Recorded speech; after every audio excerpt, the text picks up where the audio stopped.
국민의힘 전당대회 이야기 나눠보려고 합니다. 전당대회는 사실 정당에서는 축제죠. 당대표를 뽑는 거고 축제 분위기가 되어야 되는데 남의 잔치라고 생각하시는 분들 입장에서는 이게 굉장히 개꿀잼이거나 팝콘각일 수 있습니다. 왜냐하면 한동훈 후보와 원희룡 후보의 어떤 이 갈등이라는 게 뭐랄까, 둘은 두 번 다시는 보지 않을 사이인가요? 마치? 네. 그런 것처럼 흥분을 하고 계시니까 이게 저는 보면 볼수록 눈을 뗄 수가 없겠더라고요. 정말로 진심으로 깜짝깜짝 놀라요. 아니, 저런 얘기까지 하고 싸우면 도대체 나중에 어떻게 이 정당이 갈등을 봉합하고 다른 선거를 준비하거나 할 수 있겠느냐, 이 생각이 좀 들었거든요. 그래서 결과적으로는 지도부에서 걱정되니까 이런 상황에 이르렀습니다. 전당대회 갈등이 너무 심각하다. 원희룡 그리고 한동훈 주의 및 시정 명령, 갈등이 확전되지 않도록 상호 비방을 자제하길 바란다 라고 우려를 표했습니다. 근데 바라보시는 분들은 굉장히 재미있을 거예요. 저 요즘에 사실은 넷플릭스보다도 이 국민의힘 전당대회가 훨씬 더 재밌습니다. 4명이라기보다는 한동훈과 원희룡 후보 간의 갈등이나 이 토론이 훨씬 더 재밌지만, 외곽에서 지원하고 외곽에서 총질하는 사람들 있죠. 가령 예를 들면 장예찬 군 같은 분, 진중권 씨 같은 분이 훨씬 더 재밌습니다. 그래서 국민들이 제일 걱정이 여당 전당대회이다, 또 축구협회이다 라고 이제 이 자리에서 추경호 원내대표는 설명하신 걸로 알고 있지만, 축구협회는 국민들이 실제로 걱정하고 있고요. 여당 전당대회는 제가 보기엔 대다수 국민들이 걱정한다기보다는 되게 재미있게 보고 있는 것 같습니다. 그래서 어제까지 나온 워딩들은 주로 이제 이런 워딩인데요. 이제 관련 토론 내용을 좀 따라가 보면 크게는 3가지의 쟁점이 있는 것 같아요. 이분들이 싸우는 이유는 한 이제 김건희 여사의 당무 개입, 이제 이런 논란이 하나가 있는 것이고, 한동훈 전 비대위원장일 때 공천이 아니라 사천 논란이 있는 것이고, 그리고 한동훈 위원장의 여론조성팀, 댓글팀, 이제 요런 게 저는 있다고 봅니다. 그래서 사실상의 파상 공세인데, 원희룡 후보 쪽의 파상 공세도 굉장히 강하고요. 맨 처음엔 수세적으로 막아낼 줄 알았는데 굉장히 공세적으로 이 원희룡 후보 쪽 그 공격을 잘 막아내고 있다는 평가입니다. 토론회를 보시면 아시겠지만 오히려 원희룡 후보가 기세에서 눌렸다라는 평가들이 더 많이 있거든요. 실제로 한동훈 후보가 말을 잘한다기라기보다는 기세로 그냥 눌러버리는 것 같아요. 예스 오어 노, 정계 은퇴, 콜? 이런 식으로. 예스 오어 노? 잘하시잖아요. 예스 오어 노. 대답해 보시죠. 저는 정계 은퇴를 한다고 말씀드렸는데요. 원희룡 후보, 예스 오어 노. 예스 오어 노. 너무 흥분하지 마시고요. 난 그게 제일 웃겨요. 너무 흥분하지 마시고요. 예스 오어 노. 예스 오어 노. 너무 웃겼어요. 그래서 실제 원희룡 후보로부터 그 답변을 받아냅니다. 그 의혹이 사실이면 사퇴하겠다. 후보직 사퇴가 아니라 정계 은퇴까지 나왔거든요. 그래서 증거를 내라. 계속 원희룡 후보는 저는 원희룡 후보가 적어도 이번 후보 토론회에서 예전에 그 정치 인싸 프로그램 보면 현근택 변호사한테 윽박 지르고 했던 장면 기억나세요? 그런 이제 그 기억이 나서 저는 원희룡 후보의 이런 공격이 뜨뜻미지근한 게 아니라 정말로 분기탱천해서 한동훈 후보의 그 기세를 누르는, 고소하세요! 사과하세요! 이럴 줄 알았거든요? 근데 그렇게 안 하고 그냥 생각보다는 뭔가 표정도 좀 안 좋고 힘도 많이 빠졌고 초점도 좀 잃었고, 원희룡 후보가 사실상 수세에 많이 몰린 것 같다 라는 생각이 들어서 이 전당대회가 저는 국민의힘의 어떤 친윤의 지분을 원희룡 후보가 다 빨아들이고, 제가 제 방송에서 여러 차례 여러분들께 예상을 좀 드린 대로, 전망을 드린 대로 국민의힘 전당대회는 원희룡 후보가 결론적으로는 결선 투표에 가서 이길 거라고 생각했거든요.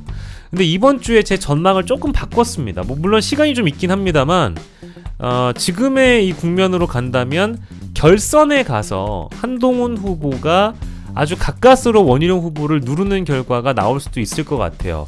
이 정도로 매갈이 없이 원희룡 후보가 이 전당대회 국면을 눌릴지 몰랐어요. 기세에 눌릴지 몰랐습니다.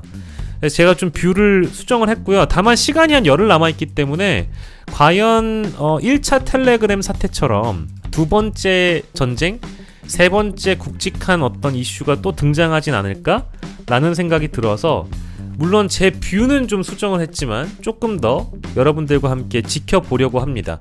제 전망이 수정되거나 그렇게 된다면 제 방송을 통해서 빨리빨리 알려드릴게요. 근데 한 일주 전만 하더라도 저는 아직까지도 원희룡이 이길 거라고 봤는데 두 가지였습니다. 그렇게 예상했던 거는 절대로 지난 전당대회를 비춰봤을 때 한동훈 후보가 윤심을 상대해서 이 흐름을 유지하기는 어려울 것이다 라는 것이 첫 번째였고요. 두 번째로는 이 사자구도하에서 결선을 가지 않고 과반을 하기는 어려울 것이다 라는 전망이 있었고, 결선에 간다고 하면 후보가 좁혀지기 때문에 원희룡 후보 쪽으로 구도적인 측면에선 표심이 몰아갈 수밖에 없을 것이다 라는 것이 두 번째 전망이었고요. 세 번째 근거는 원희룡 후보가 그래도 한동훈 후보에 비해서는 훨씬 더 정치 경험도 풍부하고 정치 짬밥을 무시할 수가 없기 때문에 한동훈 위원장이 아무리 TV 토론회나 합동연설회에서 잘한다고 하더라도 이겨내지 못할 거라고 봤어요. 매서운 공격을, 윤상현 후보의 공격이나 나경원 후보의 공격이나 원희룡 후보의 공격을 한동훈 후보가 이겨낼 맷집이 없을 거라고 봤는데, 아니나 다를까 이 지금의 전당대회를 마치 과거 법무부 장관 시절에 법사위나 국회 상임위에 나와서 야당 의원들 상대하던 기계로, 야당 의원들 상대하던 에너지로 내일 당장 원희룡 후보를 보지 않을 것처럼, 내일 당장 나경원 후보를 보지 않을 것처럼 공격을 하고 있습니다. 적어도 여기에선 윤상현 후보는 빼줘야 돼요. 유일하게 한동훈 후보가 젠틀하게 대하는 사람 윤상현 후보고요. 나경원 후보와 원희룡 후보는 아마 한동훈 후보가 당대표가 된다면 미래가 좀 어두울 것 같습니다. 두 번 다시 재기하지 못하게 밟아버릴 수도 있을 것 같다는 생각이 들 정도로 내일 당장 보지 않을 생각으로 토론회에 임하다 보니까 그 공격이 매섭거든요. 방어가 더 매서운 거죠. 그러니까 공세적 방어를 하고 있는 거죠. 근데 그게 너무 에너지가 강합니다. 그 기세가 강해서 원희룡 후보가 맥을 못 추고 있어요. 그래서 저는 깜짝깜짝 놀랐다 라는 생각이 들고요. 물론 나경원 후보도 이해 질세라 대통령 탄핵을 획책하고 있다, 국회에서 탄핵 청문회라는 말이 나오고 있는데 한 후보가 탄핵을 막겠다고 하더니 공포 마케팅을 하고 있고, 그리고 특검에 대해서 조건부 특검을 열어줬고, 배신자 프레임을 원희룡 후보 쪽에서 걸고 있는데 나 후보도 거기에 또 숟가락을 얹어서 민주당에 탄핵 빌미를 줄 수 있다라고 지적을 하고 있고요. 하지만 제가 판단하기에는 이 사적 공천 논란에서 한 후보도 사실 자유롭진 못할 것 같아요. 왜냐하면 등장하고 있는 인물 중에는 제가 아까 외곽에서 지원 사격하는 사람 중에 이분이 제일 두각을 드러냈다고 보는데, 장예찬군의 활약이 어마어마하죠. 여기저기 다 저격을 하고 있어요. 댓글팀 의혹에 대해서 주로 이제 폭로를 하고 있는데, 또 장예찬군이 저격하는 게 한동훈 위원장 쪽뿐만 아니라 심지어 방송 자주 나오는 장성철 선배까지 저격을 이번에 했더라고요. 또 장성철 소장님도 방송 나와가지고 장예찬을 인간 말종이라는 표현을 했어요. 이렇게 저급하고 더러운 폭로를 하는 거는 저는 인간 말종이라고 생각을 해요. 이런 애는 아이고, 장성철 선배님 화가 많이 나셨어요. 이런 애는 정말 정치를 해서도 안 되고 이런 사람과는 인간관계를 맺어서도 안 된다, 그런 생각이 드는 거예요. 이렇게 얘기가 나올 정도로 지금 이현종, 장성철은 장예찬을 퍼붓고 있고, 장예찬은 한동훈을 대상으로 해서 폭로를 하고 있는 거죠. 크게는 한 세 갈래로 아까 정리해드렸죠. 뭐라고 했지 내가? 첫 번째는 김건희 여사의 당무 개입 논란, 대통령실, 그리고 두 번째는 사적인 공천, 세 번째가 이제 댓글팀 논란인데요. 이제 요 대목에서는 토론회에서 계속적으로 싸움이 있을 것 같고, 재밌는 거는 총선 시기에 이 한동훈 위원장과 원희룡 후보는 굉장히 자주 같이 모습을 보이기도 했고, 서로가 서로를 존중해주는 것처럼 보였지만 실제 속마음은 그렇지 않았다라는 것을 이번에 제대로 느낄 수가 있고요.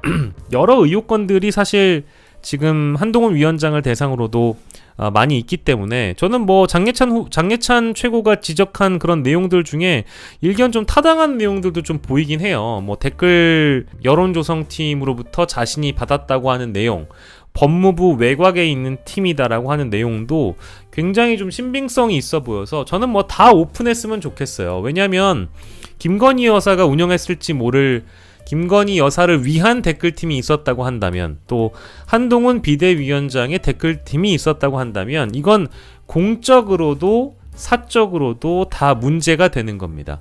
사적으로 운영됐다고 하면 드루킹이 생각나는 거고요.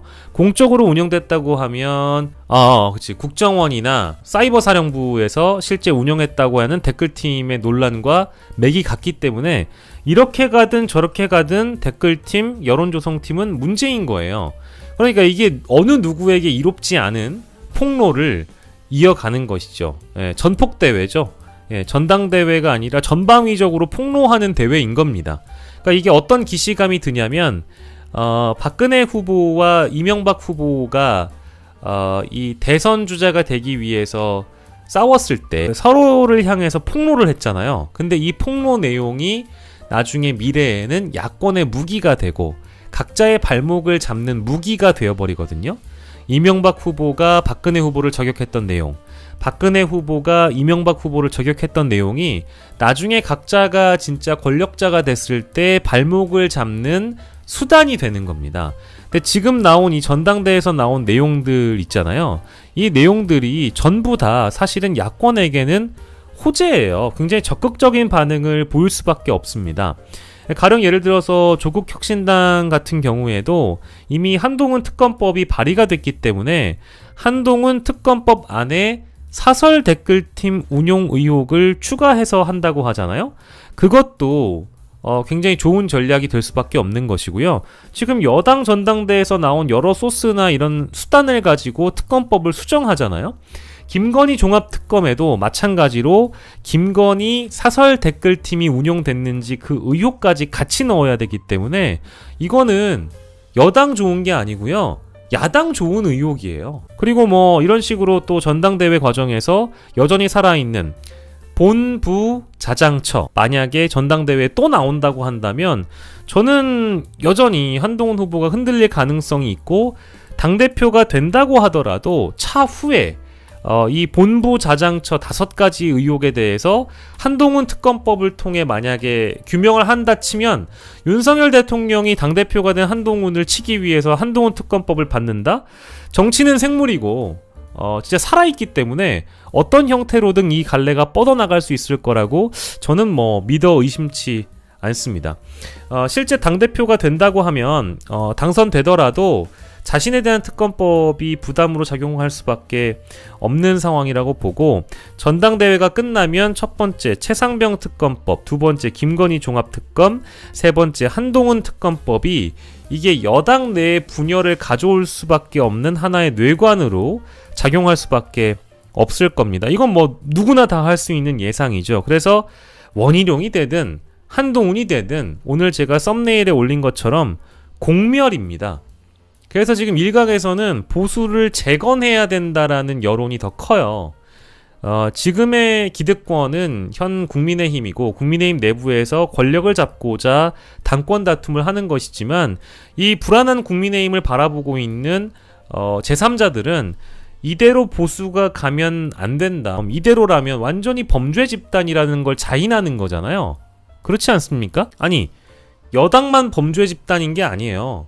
지금 당무 개입이나 선거 개입이나 국정 개입으로 이 텔레그램이 또 비화되고 있기 때문에 김건희 여사도 수사 대상이 된 겁니다. 댓글팀이라는 단어가 나옴으로 인해서. 그렇지 않나요? 그러니 정부 여당이 당정이 지금 범죄 집단이라는 거를 여당의 전당대회를 통해 자인하고 있는 꼴이라서 당대표가 누가 되든 간에 여권은 분열을 할 수밖에 없는 거예요. 물론 2주 3주 전에 우리 여의도 1타 강사 인규쌤의 강의로는 한동훈이 되면 보수는 또 다른 의미로 통합된다고 얘기했지만 그 통합의 전제는 기존의 친윤들이나 이런 올드 보수들이 당을 쪼개고 나갈 수 있다는 가능성을 내포하고 있습니다. 그렇기 때문에 전당대회가 되면 제 시각이나 제 관점으로는 한동훈이 후보가 되거나 원희룡이 후보가 되거나 김건희 특검법, 한동훈 특검법, 그리고 최상병 특검법들이 친윤계와 친한계의 어떤 분열의 뇌관으로 작용할 수밖에 없다고 저는 보거든요. 그래서 만약에 이건 시나리오를 몇 가지 좀 써볼게요. 한 후보가 당선이 되면 일단은 야당한테 우리 최상병 특검법 이거 수정안 내가지고 의결하자라고 얘기를 할 수 있죠. 그렇지 않나요? 이미 본인도 제3자 같은 기관에서 특검을 추천한다면 받을 수 있다. 그리고 국민들이 이 특검을 원하는 것을 한동훈도 알고 있기 때문에 만약에 이 민주당 안에 대해서 제2표결 없이 곧바로 수정안 협상에 돌입해서 여야 합의안이 나오게 된다면 크게 가능성이 높은 건 아니라고 저는 보는데 윤 대통령의 제2요구권이 무력화될 수 있는 표를 만들어낼 수 있죠. 왜냐면 지금 108명 중에 한동훈계가 17명으로 분류가 되고 있거든요. 다만 이제 그런 협상 과정에서 좀 빠그러질 수도 있기 때문에 만약에 분당이 먼저 이루어지고 대통령 출당이나 탈당 이런 조치가 한동훈 체제하에서 선제적으로 이루어진다고 한다면 이 특검법 통과는 오히려 더 쉽지 않은 국면으로 나아갈 수 있다. 이제 그런 가능성도 좀 있습니다. 그러니까 반드시 한동훈 후보가 당대표가 된다고 해서 최수근 특검이 통과되는데 꼭 유리한 것만도 아니다. 한동훈 스스로 내가 대권에 어떻게 갈 수 있는가에 대한 요 수지타산을 좀 맞춰볼 거 아니겠어요? 이 갈등을 만약에 봉합이 된다고 하면 지금 한동훈 캠프 내에 있는 시나리오처럼 한동훈계가 윤석열계를 견인한다. 더 나아가서는 당이 한동훈의 국민의힘이 윤석열 대통령실을 견인한다. 니네들 임기 끝날 때까지 입 닥치고 있어. 우리가 하라는 대로만 해. 우리가 시키는 대로만 해. 이제부터 모든 정국은 한동훈이 제어한다. 이런 국면으로 만약에 나아간다면 근데 그게 되겠어요? 불가능하겠지. 근데 그게 만약에 된다고 한다면 힘으로 누르든 여론으로 누르든 간에 대통령실을 압박할 수 있다라고 한동훈이 믿어 의심치 않는다면 그 상황에서는 최수근 특검을 받지 않을 가능성이 높아요. 선수사 후 특검이라는 어떤 입장을 받지 않거나 기존에 한동훈이 얘기했던 특검의 독소 조항이라든지 이런 것들에 대해서 언급을 하면서 이재명 체제를 인정하지 않을 가능성이 매우 높죠. 그러면 그때는 최수근 특검을 야당이 바라는 대로 개혁신당이 바라는 대로 수정해서조차 통과시키기가 어려울 거예요.